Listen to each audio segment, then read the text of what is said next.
Hello दोस्तों, welcome back to my channel dear Guruji. दोस्तों, आप लोग जिस वैकेंसी का इंतज़ार काफ़ी दिनों से कर रहे थे, उसका इंतज़ार लगभग अब ख़त्म सा हो गया है और उसका नोटिफिकेशन बहुत ही जल्द आपको वेबसाइट पर देखने को मिल जाएगा। तो दोस्तों, मैं बात कर रहा हूँ रेलवे के द्वारा निकाली जाने वाली भर्ती एनटीपीसी के बारे में। दोस्तों, एनटीपीसी में दो प्रकार का पोस्ट आपको देखने को मिलता है। पहला जो होता है पोस्ट वो 12th लेवल के बेसिस पर होता है और दूसरा होता है दोस्तों ग्रेजुएशन लेवल के बेसिस पर। तो दोस्तों, इस वीडियो में इस भर्ती के बारे में बात करेंगे कि 12th पास के लिए कौन कौन सा पोस्ट है, ग्रेजुएशन पास के लिए कौन कौन सा पोस्ट है, किस पोस्ट में आपको जो है टाइपिंग मांगा जाएगा, किस पोस्ट में टाइपिंग नहीं है, और इसका नोटिफिकेशन कब से जारी होगा, कब से फॉर्म फिलअप शुरू होगा, कितना पोस्ट पर यह वैकेंसी आएगा, सारा कुछ दोस्तों आपको इस वीडियो में बताने वाला हूं। तो वीडियो को कहीं भी स्किप मत कीजिएगा, पूरा लास्ट तक देखिएगा। और अगर आप मेरे इस चैनल पर नए आए हैं तो चैनल को सब्सक्राइब करके बेल आइकन पर क्लिक कर दीजिएगा ताकि पल पल का अपडेट आपको समय समय पर मिलते रहे। तो दोस्तों, आगे बढ़ते हैं और जानते हैं इस वैकेंसी के बारे में पूरा डिटेल्स में। तो दोस्तों, जो रेलवे एनटीपीसी का जो भर्ती होता है दोस्तों, वह लेवल 2 और लेवल 3 का यह भर्ती होता है। इसमें आगे बात करेंगे कि आपका जो अप्लाई करेंगे उसमें एज लिमिट कितना से आपका मांगा जा रहा है, आपका जो एज कब से काउंट किया जाएगा, वह जो है दोस्तों आपका 1 जुलाई 2024 से काउंट किया जाएगा। और आपका जो उम्र है वह आपका 18 साल, 1 जुलाई 2024 तक आपका 18 साल पूरा हो जाना चाहिए, तभी आप फॉर्म के लिए एलिजिबल रहेंगे। उसके बाद बात करेंगे आपका एग्ज़ामिनेशन फ़ीस को लेकर के कि कितना एग्जामिनेशन फ़ीस लगता है। तो जैसा कि आप लोग देख पा रहे हैं, जनरल, ओबीसी और ईडब्ल्यूएस से हैं तो आपको 500 रुपये का फ़ीस देना पड़ेगा, और फीमेल एससी एसटी कैटेगरी से हैं तो आपको 250 रुपये का फ़ीस पेड करना पड़ेगा। लेकिन इसमें क्या है दोस्तों, अगर आप फॉर्म भरते हैं, फॉर्म भरने के बाद एग्ज़ाम में जाते हैं सीबीटी का एग्ज़ाम देने के लिए, वहाँ पर अगर आप एग्ज़ाम में अपीयर होते हैं तो जनरल, ओबीसी और ईडब्ल्यूएस जो 500 रुपये पेड किए थे उनमें से उनको 390 रुपये जो है दोस्तों रिटर्न कर दिया जाता है बैंक चार्जेस काटने के बाद। उसके बाद फीमेल हो या एससी एसटी हो, आप एग्ज़ाम में अपीयर होते हैं तो 250 में से पूरा का पूरा 250 आपको रिफ़ंड कर दिया जाता है। जो बैंक चार्जेस है वो सिर्फ कट जाता है, बाकी आपका रिफ़ंड हो जाता है। ये रिफ़ंड तभी होगा दोस्तों जब आप एग्ज़ाम में अपीयर होंगे, तभी होगा, ऐसे नहीं होगा। अगर आप एग्ज़ाम देने नहीं जाएंगे, आप सोचेंगे मेरा पैसा रिटर्न आ जाएगा, तो नहीं होगा। आप एग्ज़ाम देने जाएंगे तभी आपका पैसा रिफ़ंड आएगा। उसके बाद नीचे बात करेंगे पोस्ट के बारे में कि कौन सा पोस्ट के लिए 12th पास मांगा गया है, किस पोस्ट के लिए ग्रेजुएशन पास मांगा गया है। तो यहाँ पर आप देख पा रहे हैं पोस्ट का नाम है और इधर योग्यता है। उसके बाद आपका उम्र सीमा भी दिया गया है कि किस किस पोस्ट के लिए कितना उम्र आपका होना चाहिए। तो जो पोस्ट है, पहला टीसी है, सीसी है, जूनियर क्लर्क कम टाइपिस्ट है, अकाउंटेंट क्लर्क टाइपिस्ट है, जूनियर टाइम कीपर का पोस्ट है। इसके लिए दोस्तों आपके पास जो योग्यता है वह 12th पास आपका होना चाहिए। और एज का बात करें तो एज जो है जनरल कैटेगरी के लिए 18 से 30 साल होना चाहिए। ओबीसी है तो आपको 3 साल का रिलैक्सेशन मिलेगा, और एससी एसटी से हैं तो आपको 5 साल का रिलैक्सेशन मिलेगा, छूट आपको दिया जाएगा। उसके बाद नेक्स्ट जो बढ़ेंगे दोस्तों, जो ग्रेजुएशन पास पर जो पोस्ट है वह कौन कौन सा पोस्ट जो है ग्रेजुएशन पास वाले कैंडिडेट इसको अप्लाई कर पाएंगे। तो पहला है गुड्स गार्ड, उसके बाद स्टेशन मास्टर है, फिर ट्रैफिक असिस्टेंट है, सीनियर क्लर्क टाइपिस्ट है, सीनियर कॉमर्शियल क्लर्क कम टिकट क्लर्क है, उसके बाद जूनियर अकाउंटेंट असिस्टेंट कॉमर्शियल है, अप्रेंटिस है। ये इसके लिए ये सब पोस्ट के लिए दोस्तों आपका जो है क्वालिफिकेशन ग्रेजुएशन का डिग्री आपसे मांगा गया है। आपका जब फॉर्म फिलअप स्टार्ट होगा उस टाइम से पहले आपका जो है हाथ में ग्रेजुएशन का डिग्री होना चाहिए, तभी आप फॉर्म के लिए एलिजिबल होंगे।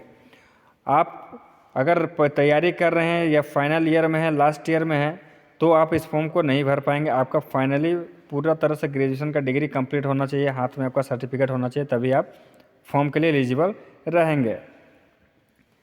बात करें उम्र सीमा की, तो इसको अप्लाई करने के लिए आपसे जो है जनरल कैटेगरी है तो आपका 18 से 33 साल होना चाहिए। इसके बीच में आप हैं, जनरल कैटेगरी के हैं तो आप इस फॉर्म के लिए एलिजिबल हैं। ओबीसी से हैं तो 3 साल का एक्स्ट्रा रिलैक्सेशन है, और एससी एसटी को 5 साल का रिलैक्सेशन दिया गया है। आपको आगे ये भी बताएंगे कि किस पोस्ट में, ये जो आपका 10 12 आप तो देख लिए हैं कि किस पोस्ट के लिए 12th वाले कैंडिडेट अप्लाई कर पाएंगे और किस पोस्ट के लिए ग्रेजुएशन वाले अप्लाई करेंगे।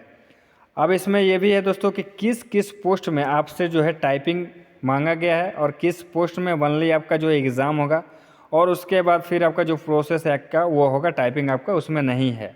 तो वो भी आपको सारा कुछ बताने वाला हूँ, तो वीडियो को दोस्तों लास्ट तक ज़रूर देखिएगा। उसके बाद बात करें इसमें सिलेक्शन प्रोसेस का, इसका सिलेक्शन प्रोसेस क्या होता है। तो सिलेक्शन प्रोसेस का बात करें तो इसमें तो है दोस्तों आपका सीबीटी एग्ज़ाम होगा, जैसे प्री होगा फिर आपका मेंस होगा। उसी तरह 2 एग्ज़ाम होता है सीबीटी का, ऑनलाइन होता है। पहला क्वालिफाई करेंगे तो आपको फिर दूसरा एग्ज़ाम देना पड़ेगा। दूसरा क्वालिफाई करने के बाद आपका टाइपिंग टेस्ट मांगा जाएगा। फिर आपका टाइपिंग के बाद डॉक्यूमेंट वेरिफिकेशन होगा, फिर मेडिकल होगा, तब आपका जो है फाइनल मेरिट तैयार होगा।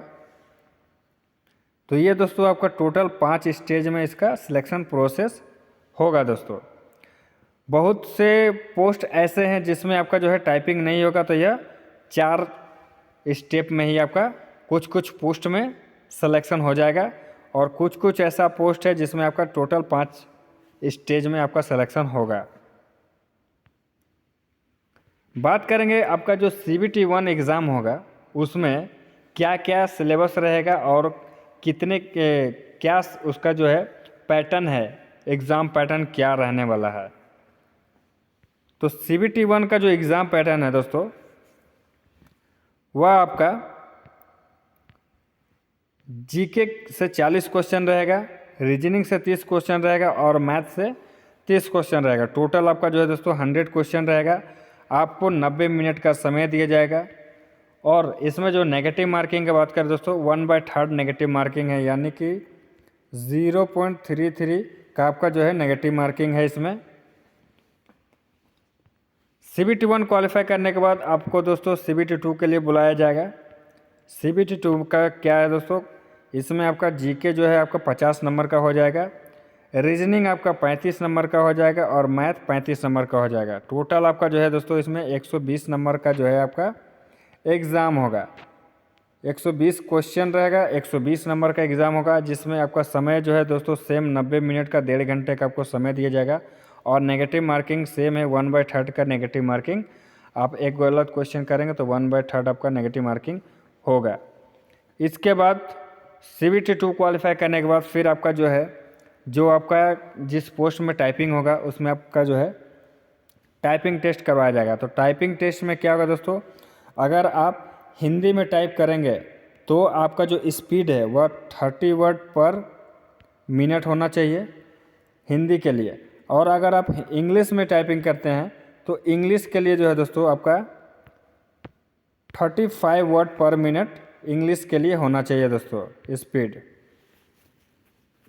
ये आपके ऊपर निर्भर करता है, ये वहाँ पर मांगा नहीं गया है, आपका ऊपर निर्भर करता है कि आपका टाइपिंग स्पीड इतना एवरेज आपका होना चाहिए। इससे ज़्यादा है तो आपका अच्छा है। टाइपिंग के बाद आपका फिर डॉक्यूमेंट वेरिफिकेशन होगा, फिर मेडिकल होगा। बात करते हैं इसका जो टोटल पोस्ट है, कितने पदों पर यह भर्ती निकाली जाएगी। तो लगभग जो है दोस्तों 10,000 आपका जो है इस पर आपका पोस्ट आने वाला है। 10,000 से ज़्यादा ही आपका पोस्ट देखने को मिलेगा दोस्तों।